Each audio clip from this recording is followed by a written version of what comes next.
what's going on over here? You got sacks of fertilizer?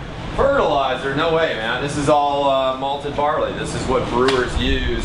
This is the base product. It's our source of fermentable sugar. So every beer in the world, with a couple of exceptions, has malted barley in it. The reason barley has to be malted is to allow it to be brewed. If you took raw barley, you wouldn't be able to turn the starch in that barley corn into fermentable sugar.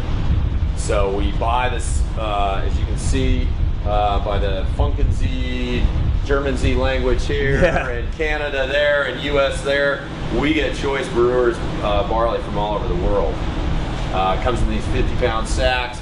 We've got a mill over there that we dump it into to crush it. And what does that do? Well, crushing kind of exposes the malt starch. So this is what's in the sack. This little there's a little husk that surrounds all that malt starch, and you need to crush the barley corn to release that starch from the husk. It gets conveyed up into this thing, which is called the grist hopper. Now, what is a grist hopper? Well, it's just a fancy word for a storage container. Okay. The grist is the milled product, and then it gets conveyed up into our brew house, which is what I'm going to show you next. Okay. All right, let's go check it out. Now, can I eat this? Yes. Oh. Try. All right, because I'm kind of hungry. I hadn't had lunch today.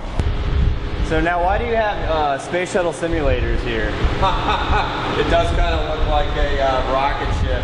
Well, this is, remember that tube? This is that tube that's on the other side of the wall. Okay. And the grist now gets conveyed up this tube into this thing. It's called the grist hydrator. And to really get the brewing process going, we have to use warm water and mix it with the grist. Now, why warm water?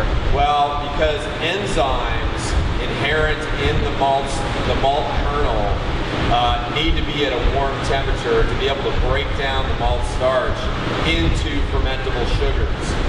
And depending on the degree of warmth, will make your beer drier, sweeter.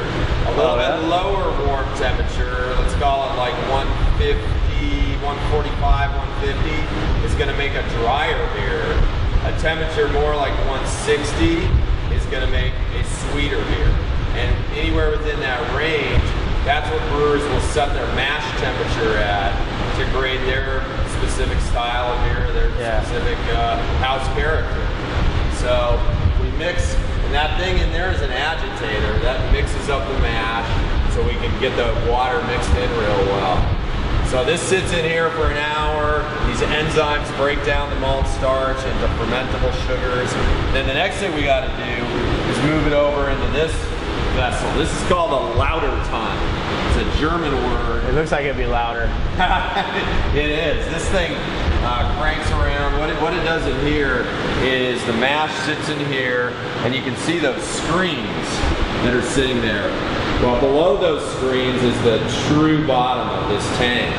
And the wort, which is our sweet liquid that we've created from the mash, trickles through the grain bed, through those screens, comes out, and we collect it for the next step in the process. And what's the next step? Well, the next step is the brew kettle. And this really looks like the rocket ship. Yeah, it looks like there's a chimney in there. Yeah, well, that's actually called a calandria, and it's an internal boiler. Basically what the wort does is it percolates up through there. In the brew kettle, that's where we have the hops. We boil it for an hour and a half. We boil it for a couple of reasons. One, there's proteins in the wort that we want to precipitate out. We want to get the hop bitterness into the wort, and that only happens if you boil. And finally, we want to sterilize the wort. There's a lot of natural microorganisms in the malt that we don't want going into our beer. Now, why is that? It'll spoil it. No, I don't like spoiled beer. Yeah. Now, one thing that's sort of, as you may know, that's kind of come about with craft beers is these so-called sour beers. There's a lot of barrel-aged sour beers, and so there is another whole art to brewing using sort of typically undesired bacteria or yeast. But for our everyday beers, Yeah, we wanted this wort sterile so we can just add our brewing yeast and nothing more. So how do you sterilize these tanks? These we don't sterilize. The fermenters we do. Okay. But we use detergent, then we use a sanitizer, a food grade sanitizer, and basically that's what keeps the fermentation vessels clean and pristine. So the only thing growing in there is our yeast. Nothing more. So after that, we then come over here to the whirlpool. And the whirlpool, it's not where we go at the end of the day to relax. I was about to say, I can kick my shoes off. But what happens in this thing is, that's hot, is the wort comes in here, spins around. See that little tube right there? Yeah. Pumps it in, gets a spinning motion going, and it's kind of like if you have a cup of whole leaf tea and you stir it up, you notice how the leaves will end up at the center of the bottom of the cup? The same principle here on this sort of little raised deck here. All the precipitated proteins we talked about and hot particles, they'll end up there, and then we decant the wort off the side there, so we have a nice clear wort going into our fermenter.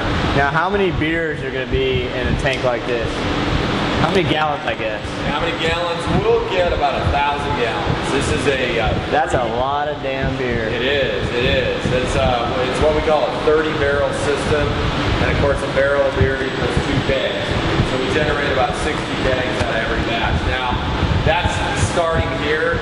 By the time we go through the fermentation, we filter it, we transfer it, we get about 15% loss.